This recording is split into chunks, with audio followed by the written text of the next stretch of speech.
nin injineera oo xaas leh oo caruur leh ay dawladdiisii shaqo u qabtay qalabkii oo soo qaaday dhismaha maxkamad lagu saaray dhaqaalihiina ay dawladda qabto wax isqabanaya ma ilaa laga helo madax maqaar adag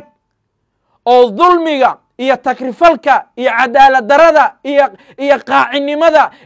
iyo run sheegidda oo xasaasiyad laga qaada dawladnimo laguma dhaqdo dalkaynu wuxuu u baahan yahay madax awood leh maqaar adag wixii runa markii loo sheegana dhahaya waan ka daba tegaynaa fagaaro ka balan qaadi kara maxaa yeelay maxbuuska oo laga farxiyo dawladnimada qayb ka tahay aniga Shantaaya ayaa hadda kor waxaa laygu xiray godka aniga aan u aqaano godka naarta godka jilcu baa laygu xiray waxaa xiliga agaasima ka ahay nin la yiraahdo General Turia waxaa la xiray aniga xanuunsan oo degmada Cadala ka imiday una imaaday inaan isbitaal ama dhakhtar la kulmo hotel la yiraahdo Hotel Gino baa laygala baxay waxaan la kulmay dhacdo qof dalkiisa joogo ay xarun dawladdiisu ay maamulayso ku xiran ee maxbuusa oo la kulmin koow xilliga kuleelada ahayd الله جل وعلا أن قرشيه ساصعنية حوائر اتحامة لمرسيي مارسا يلي حري تضوائي طوان مالموت بان أنيقو قاون بان إلهي هور استاقاي روح حرن حاس له عرور له الدنيا له آخرة له هولوين فربضان واللهاي قبسا كري ay dawladdu ay dhibto dhibkaasaan dareemaya dadka lacagta ku xiran ee xabsiga dhex ku jiro ee shilimaad yar u xiran oo maanta xer ilaaliya Saleymaan iyo Shantaay iyo Xuseen Cabdulle iyo Maxamed Cabdi Wahaab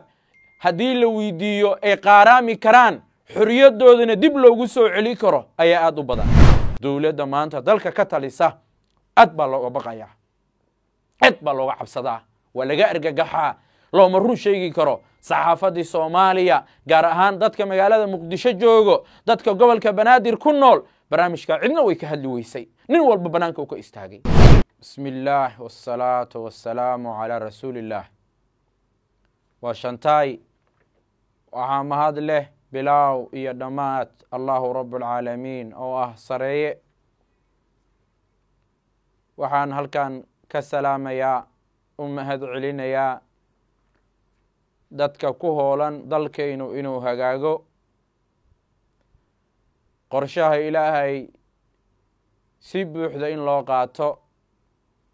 dad diintooda xaraash iyo xoolo jaban aan ka dhigan ee islaamku uu la qaalisan yahay Allah naga dhigo waxaan rabaa inaan codkayga ku biiriyo dhacdo aad u xanuun badan oo saakay 7 subaxnimo isoo gaartay oo ku saabsan nin injineer ah oo xabsiga dhexe ku xiran ayaan waxaan rabaa inaan 2 qodob ka yiraahdo xer ilaaliya Saleymaan ayaan aqoon u leeyahay inaan fariin u diro iyo gudoomiye Saalax nawar rabaa dawladdu madaxda qaranka juhdi farabadan iyo dadaal farabadan iyo dhafar farabadan bay bixiyaan inta badan qaarkood waaga ayaa u bariyo ayagoo ku hoolan u adeegista dalka iyo dadka hadday tahay madaxweynuhu inuu report qaato inuu meelaha qaar la xiriiro wax dhintay iyo wax dhaawac ah inuu saraakiisha iyo cidda ay qusayso inuu weydiiyo xer ilaaliya Saleymaanne goobaha dadweynuhu ay u doontaan adeega ayuu booqdaa dadka ayuu dhaxmaraa wuxuu weydiiyaa qaabka loogu adeegay inay ku qanacsan yihiin iyo haday cabasho yihiin waxaasoo dhan waxay tilmaamayaan dadaal loogu jiro dawladnimada dadaal loogu jiro dowlad wanaaga dadaal loogu jiro ee madaxdu ay ku bixinayaan hadday yihiin xeer ilaalin iyo garsoor intaba iyo hay-ad amni dadka madaxda ka ah juhdigu wuxuu iskugu imaanaa in allahu rabbulcaalamiin uuna gacan qabto meesha aan rabnana inaan istaagno runtii waxaa muuqato dhibaatooyin barbar dhayaacaya oo dowladnimada iyo in ilaahay ducadeyna uu aqbalo oo allahu jala wacala uuna gacan qabto waxyaabo ka hor imaanaya falalka qaar wax laga aamusi karo maaha aniga shantaaya damiirkayga aniga ka warama dadninimada iyo waxa ilaahay ii geliyana aniga garanaya ninka injineerka qalabkii dhismaha uu ku dhisay degmada Yaaqshiid ee quruxdaad aragta uu ka soo saaray shirkadihii uu ka soo qaaday baa dacwo ku oogay markay dacwo ku oogeen wuxuu u shaqeeyey oo qandaraaska ka soo qaatay maamulka gobolka Banaadir qarashkii shirkadihii qalabka dhismaha la sii lahaay siduu asugu caddeeyey wuxuu ku maqan yahay gacanta maamulka gobolka Banaadir ama dowladaba xabsiyaa la dhigay Mucaad nabigu sallallahu alayhi wasallam markuu dirayay Yaman markuu dirayay markii la soo kaaray sakada in xoolaha neefka moorada neefka ugu jiro xagga hilibka iyo xagga jooga inuu iska ilaaliyo si uuna mooradaas u dhaawicin ayuu nabigu sallallahu alayhi wasallam wuxuu ku yiri wattaqi da'wata al-madlum iskajir madlumka dacwadiisa baryadiisa iskajir fa inna da'wata al-madlum mustajabah ruuxa madlumka ay dulmsan ay la dulmiyey baryada ilaahay oo baryo ilaahay wuu aqbalaya wuxuu kaloo leeyahay nabigu sallallahu alayhi wasallam saddex ilaahay baa u gargaara laa shakka fiihinna wax shakiyana kuma sugna yaa waaye dacwatu lmadluum ruuxa la dulmiyey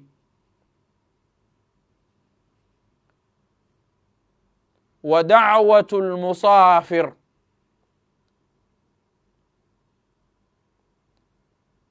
aniga shantaaya ayaa hadda kahor waxaa laygu xiray godka aniga aan u aqaano godka naarta godka jilcu baa laygu xiray waxaa xilliga agaasima ka ahay nin la yiraahdo General Turyare waxaa la xiray aniga xanuunsan oo degmada Cadala ka imiday una imaaday inaan isbitaal ama dhakhtar la kulmo hotel la yiraahdo Hotel Gino baa laygala baxay waxaan la kulmay dhacdo qof dalkiisa joogo ee xarun dawladiisu ay maamulayso ku xiran ee maxbuusa oo la kulmin ko xilliga kuleelada ahayd Allahu jalla wa ala ana qorshihiisa soconaya xogaa yaro itixaama la marsiiyay Maarsa ayaa la xiray 17 maalmood baan anigoo qaawan baan Ilaahay hor istaagay ruuxa xiran ee xaas leh ee caruur leh ee adduunyo leh ee aakhiro leh oo hoolooyin fara badan uu lahaay qabsa karay ay dawladdu ay dhibto dhibkaasaan dareemaya 17 maalmood baan waxaan dukanayay anigoo qaawan meeshu aad bay u kululeed xilligii uu godka jilcu cusbaay oo rinjigiisii shalay miya oo rinjiga la mariyay dadkii lagu bilaaban kow ka aha wax xasuusta rinjigu uu cusbaa biyaha waa nagala xarimay 7 subaxnimo ayaa biyaha noola fasaxaya cabitaankooda waxaa noo xigtay 5 galabnimo 5 galabnimo 3 quful oo waaweyn baa lagu saari ninka meesha maamulo duurkiisu iska aadaya hadduu naqas ku qabto hadday matag iyo shuban ku soo dhaafto cid ka war haysa ma laha halkaas xanuun fara badan baan kala kulmay waxaan rabaa inaan cod dheer ku dhaho wallaahi maanta dowladnimadaynu ma dhowo ilaa dalkayna oo yeesho madax maqaar adag ee lala doodi kara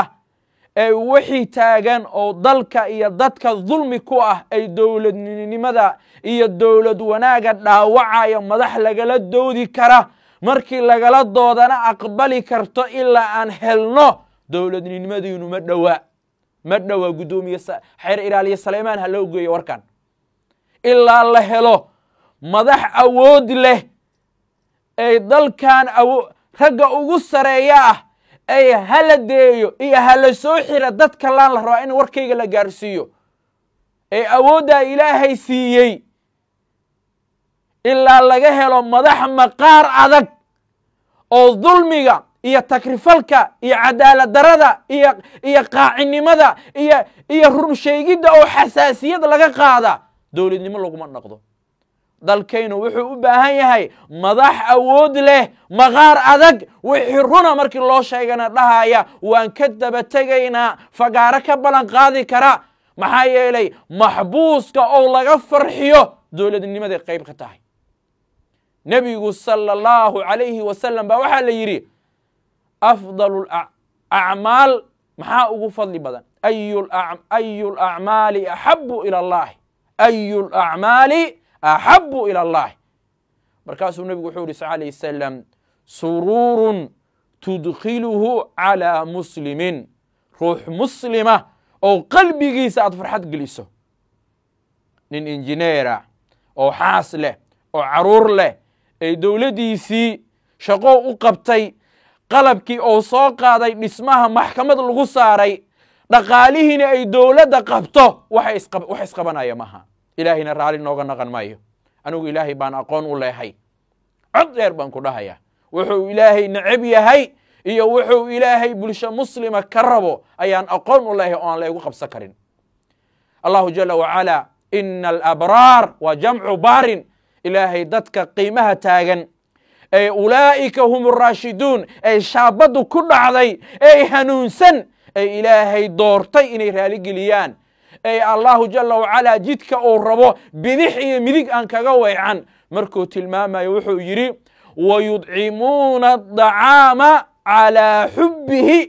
إلهي وحور عنتظى أي بحيان على حبه أي مع حبه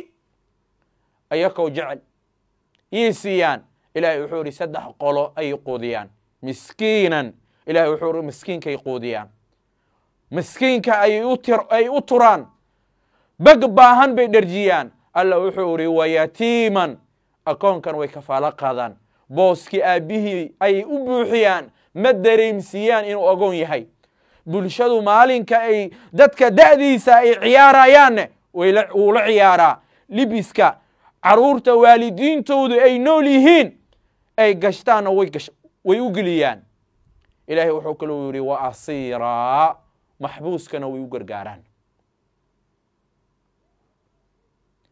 dadka lacagta ku xiran ee xabsiga dhex ku jiro ee shilimaad yar u xiran oo maanta xeer ilaaliye Saleymaan iyo Shantaay iyo Xuseen Cabdulle iyo Maxamed Cabdi Wahaab hadii la weydiiyo ay qaaraami karaan xuriyadoodana dib loogu soo celi karo ayaa aad u badan waxaan rabaa inaan ku soo gabagabeeyo bulshada Soomaaliyeed dad muslimo weeyaan Allahu Rabbul Alamin bay leeyihiin hadii loo awood sheegto oo xuriyada laga qaado oo maxkamada la soo taago ayakoo la dulminayo oo loo awood sheeganayo oo xabsi dhax loo dhaadhiciyo ogaada waxay haystaan rabbus samaawaat wal ardi bay haystaan allahu jala wacala ayay haystaan aan hurdin aan daalin codadka dadka makhluuqa dunida joogoo dhan hal mar hadday dhawaaqaan ilaahay wuu maqlayaa laba ragcoo sunnaa hadduu qofka muslimka uu dugto waajib ka imaw oo ilaahay baryo oo yidhaah ilaahu waa lay dulmiyey ilaahu adigaan kuu soo qayliyey ilaahu albaabkaagaan qaraacay ilaahay albaabkiisa ka warama nabigu sal alayh wasalam markuu fasirayey qul huwa allahu axad allahu samad asamad macnaheed السمد الذي يسند إليه الأمور الله ومتك حاجاتك يباهيد لا أدو والله ثم والله ننكا وانك هردو واي أدبان وحماهي إلهي نوحو لي هاي واتقوا الظلم فإن الظلم ظلمات يوم القيامة نبي وحو لي هاي صلى الله عليه وسلم واتقوا الظلم والظلم كبغى أو ظلم إسكجرا أو عدناها الظلمنا فإن الظلم ظلمات يوم القيامة ظلميغو مالك قيامها ومجديو دولة ما أنت ذلك كتلسة أتبع لو بقيا أتبع لو عبصدا ولا جارج جحا لو مرون شيء كرو صحافة الصومالية جارهان ذاتك مجالات مقدسة جوجو ذاتك قبل كبنادر كنول برامجka cidna way ka hadli weysay nin walba banaanka uu ka istaagay dalkeenu gurmo hagaagaya qof muslima oo walaalka ah haduu sujuud u dhaco oo yiraahdo subhana rabbiyal a'la oo ilaahay ku yiraahdo ka warama oo yiraahdo ilaahow hebel baa idulmiyay hebel baa haysta waxaan rabaa inaan ku soo gunaanado wallahi wala dhimanaya li'anna al-mawta يأتي بغتة جيريدو كدس بيكو إيمانيسا حل الإيمانيين إلهي باو وردتك حلك هايو وردتك محابيستها لغا فرحيو وردتك محابيستها قلبي قودة فرحادها لقليو وردتك ظلمن هلو قرقارو وردتك ظلمن دعادو ذا إلهي بو الله أقبل ايه عفس هلو يديستو حرية ديسنا ديبها الله سيو وحان روائنا كسوقنا ندو maalin walba cid baa ilaahay la kulanto maalin walbo cid baa ilaahay la kulanto dadka xilka hayo Allahu jalla wa ala uu nidilaya umada ilaahay ugu cabsada nin baa wuxuu yiri geeri haday gurigaaga ka maqan tahay guri kale jirta yey ku saban adduunyadu yeysan caada kula noqon soonka iyo salaada yeysan ku seejin صدقة ساد أقاضو سحرها وحاسدة مويه أن سكي كوجرين الموت نهاية كل حي قف كستو نولو لمنيا مركات لمتنه وحد لكل ما يسا رب السماوات مركاسو حكولي هاي ما شاس أديقا مدحكا هاي هبل يهبل بالغدو الميي محاد ظلميقا وهد لويسي maxaad wax ugu qabaweysay ugu dambeyn sawirka nii muuqda waa ninkii injineerka ahaa ee dhisay degmada Yaaqshiid waxaan Allah uu weydiinayaa cid kasta oo dulman oo dulmi ku xiran in Allahu jalla wa ala inta dawladda ku jirta ee wanaaga iyo dawlad wanaaga jecel in Ilaahay uu adeejiyo xuriyadooda ay dib u helaan xaasaskooda iyo caruurtoodina ay dib ay ugula midoobaan ayaan Allah u rajaynaynaa dalkeena الله نوحصليو السلام عليكم ورحمة الله وبركاته